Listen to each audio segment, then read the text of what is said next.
Salut tout le monde.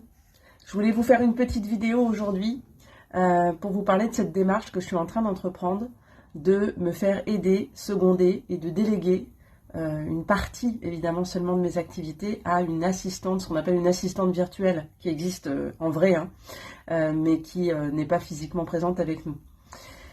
Cette démarche, elle part à un moment donné du constat qu'on peut tous être amenés à faire dans mes limitations, dans mes blocages, dans ma charge mentale, dans ce qui me crée du stress, dans ce que j'ai des difficultés à mettre en œuvre. Qu'est-ce que je peux faire pour aller de l'avant ? C'est pas le tout d'identifier effectivement un certain nombre de difficultés. Après, il va s'agir de pouvoir trouver des ressources pour passer à un palier par rapport à ça. Donc, est-ce que j'ai des gens qui peuvent m'aider autour de moi ?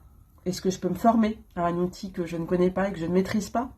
Est-ce que s'il y a trop de ceci, de cela, de charge mentale, j'ai la possibilité de réduire un certain nombre de choses que je fais pour abaisser cette charge mentale ?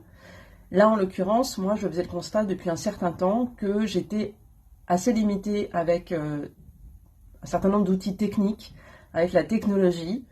C'est pas du tout mon monde, j'ai jamais travaillé en entreprise.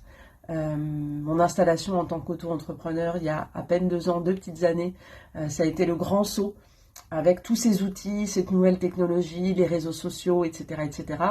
Et je me trouve quotidiennement un peu confrontée à mes limites par rapport à ça. Ça crée du stress, ça peut en tout cas créer du stress par moment, ça peut créer de la frustration. Ça peut m'amener à passer trop de temps, à mon sens, là-dessus, au détriment d'autres choses, et notamment au détriment de mon cœur d'activité, qui est quand même le soin, le bien-être, l'hygiène de vie, à travers le coaching et la naturopathie. Et ça peut générer également beaucoup de charge mentale, parce que, clairement, ça me prend la tête.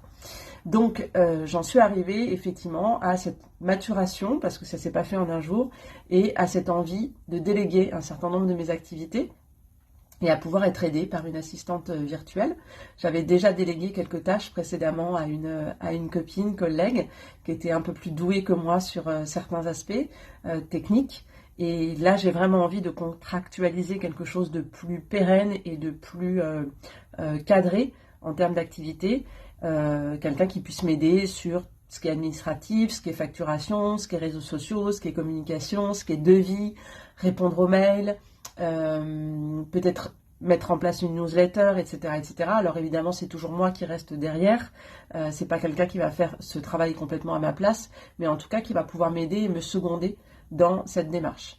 Et ce que je veux vous dire à travers ça, parce que je pense que c'est la leçon, en tout cas c'est moi la leçon que j'en retire et que j'en tire, c'est que face à toutes les difficultés qu'on rencontre, il y a des leviers d'action. Ça, c'est quelque chose qu'on travaille souvent en coaching. S'il y a du stress, par exemple, pour reprendre cet exemple-là, de la charge mentale, de la fatigue, etc., etc., d'où ça vient, quel est le nœud ? Si je me sens débordée, que j'ai l'impression de ne pas avoir assez de temps pour mon activité, à quoi je passe beaucoup de temps ?